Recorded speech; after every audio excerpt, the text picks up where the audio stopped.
На 26 години Горијан Јовановски веќе е градска легенда. Тој посакува никогаш да не постоја причините поради кои стана познат. Но среќен е за својот придонес во борбата тие да се надминат. Па мислам дека после 4 години постоење на Мој воздух веќе доволно луѓе знаат дека надвор е загаден, дека навистина имаме проблем со загадувањето. Веќе не е тоа знак прашалник. Црвените кругови со трицифрени бројки драстично ја променија свеста за загадувањето на воздухот. Пораката што ја проширија е едноставна. Ова е страшно, мора нешто да се стори.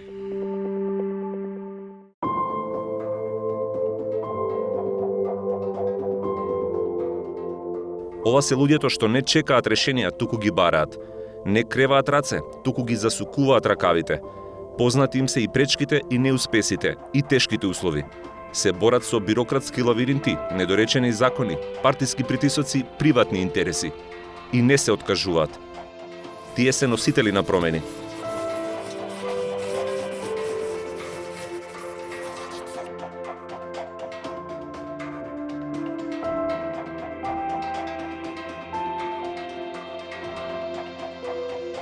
На работа им помага на луѓето од целиот свет да земат здив од секојдневието и да отидат на патување. Работи како софтверски инженер за холандската компанија Booking. Во слободно време им помага на скопјани и на другите луѓе во земјава да земат здив. Ја развива својата апликација Мој воздух. Комплетно беше големо изненадување Мој воздух да толку навистина тракција направи кај луѓето, дека навистина ќе почне да се шерува по социјалните мрежи, да се симнуваат толку број, мислам над 10.000 симнувања добивме само во првиот месец за Мој воздух, што беше навистина за мене чудно и неочекувано за еден таков мал проект кој што не очекував дека направи голем импакт. Малиот проект со голем импакт почнал како студентска вежба. Горијан се вежбал да направи апликација за оперативниот систем Android. Ги видел податоците на Министерството за животна средина и сватил дека тие можеле да се представат многу поедноставно. Така се создал Мој воздух, кој за кратко време стана главен извор на информациите за загадувањето на воздухот. Апликацијата била инстант хит, но почетокот не е бил лесен. Горијан вложил многу за да се справи со нестабилноста и со изложеноста на хакерски напади. Корисниците биле воодушевени. Институциите не баш. Првиот мејл кој што го добивме од Министерството за животна средина беше дека не им се допаѓаат боите во самата апликација, што беше како еден ироничен момент, но се надевам дека понатаму започнавме полека соработка и со самото министерство со цел колку толку едуцирање на граѓаните за да може да се постигне поголема свест, но и секако пружање на еден голем притисок врз самото министерство да сериозно го сватат овој проблем.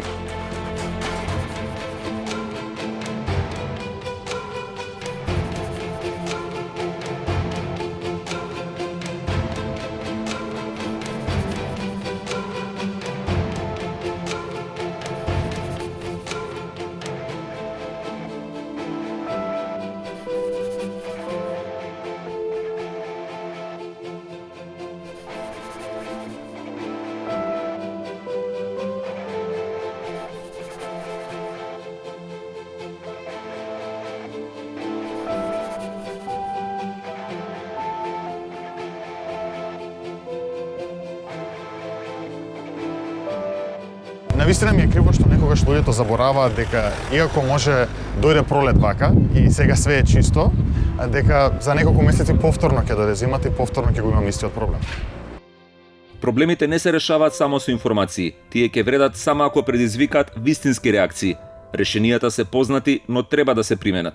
Моментот е сега да се натераме да ги смениме нашите навики, да искочиме нашата комфорт зона со цел подобрување заедничко на овој воздух. Многу сме зависни, например, во Скопје од колите. Автомобилот, да, е главно превозно средство тука, но има многу алтернативни начини на превоз кој што може да го примениме со цел намалување на загадувањето. Истото е и за грењето во домаќинствата и секако правење повторно голем притисок врз фабриките кои што секако допринесуваат до ова загадување и не се негде во позадина. Горијан повторно ќе помогне како што најдобро знае, со технологијата. Мој воздух веќе се шири надвор од границите на земјава, а целта му е да стигне до Вселената. Се надеваме дека со соработката со Европската Вселенска агенција ќе може да дојдеме до детални сателитски слики кои што ќе прикажат точно каде е изворот на загадувањето, дали тоа би биле фабриките, домовите, пожари и така натаму, и ќе може да се интервенира точно на тие места. Младиот софтверски инженер често патува на релација Скопје-Амстердам. Патување што за него значи премин од почист кон понечист воздух и назад. Кога е во Скопје, најмногу го сака своето маало. И по децении градење, сообраќај, греење, сомнителна индустриализација и други погрешни политики што ја уназадија животната средина, се уште има места што изгледаат попристојно. Но ниту на нив им нема спас кога сивата покривка ќе легне врз градот. За мене најубав дел од Скопје е Козле, зашто е мој дом, зашто тука израснав сите овие години. И некако се уште се држи, можеби покрај чистите делови, но Скопската котлина е целосно зафатена од загадувањето во зима, така да нема најчист за жал дел во Скопје. Според сликите кои што ги гледаме од дроновите или од водно, кога ќе се качиме, навистина се гледа дека загадувањето го опфаќа целиот град. И е жално што нема чиста еко точка, освен врвот на водно.